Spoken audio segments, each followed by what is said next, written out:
You have never met the person you would hurt. You do not know their name. But if a man in a lab coat told you to press the button, there is a good chance you would press it. That sounds impossible. Keep reading. In 1961, a psychologist named Stanley Milgram wanted to understand something that had been bothering the entire world. Just months earlier, a Nazi officer named Adolf Eichmann had stood trial in Jerusalem for his role in the Holocaust. He did not seem like a monster. He seemed like a bureaucrat. He said he was just following orders. Milgram wondered if that excuse was actually true. Could ordinary people really be pushed to do terrible things simply because someone in authority told them to? So he built an experiment to find out. Here is how it worked. You walk into a lab at Yale University. You are told you are taking part in a study on memory and learning. You are introduced to another participant, a middle-aged man who seems friendly and a little nervous. You draw slips of paper to decide your roles. Yours says teacher. His says learner. You do not know the drawing is rigged. He is not a real participant. He is an actor. The learner is strapped into a chair in another room, wired to electrodes. You are seated in front of a machine with a row of switches.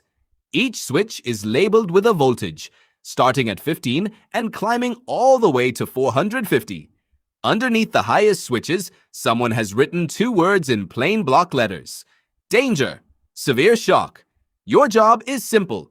Read the learner a list of word pairs. Test his memory. Every time he gets an answer wrong, you press the next switch. Each wrong answer means a bigger jolt than the last.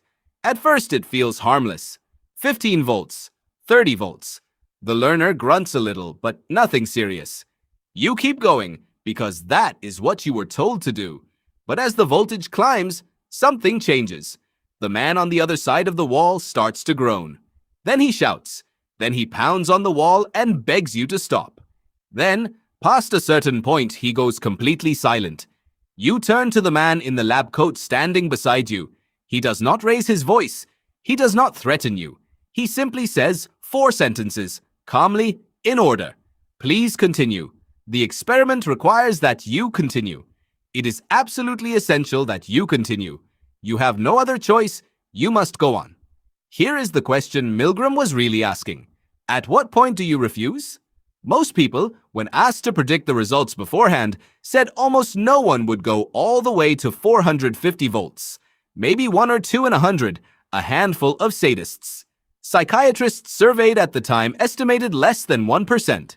They were wrong. Badly wrong. 65% of participants, nearly 2 out of every 3 ordinary people pulled off the street, went all the way to the maximum voltage. Not because they wanted to. Many of them were sweating, stuttering, laughing nervously, digging their nails into their palms. Some begged the experimenter to check on the man in the other room. But when they were told to continue, most of them did. Why? Milgram had a theory, and it is stranger than you might expect. He called it the agentic state.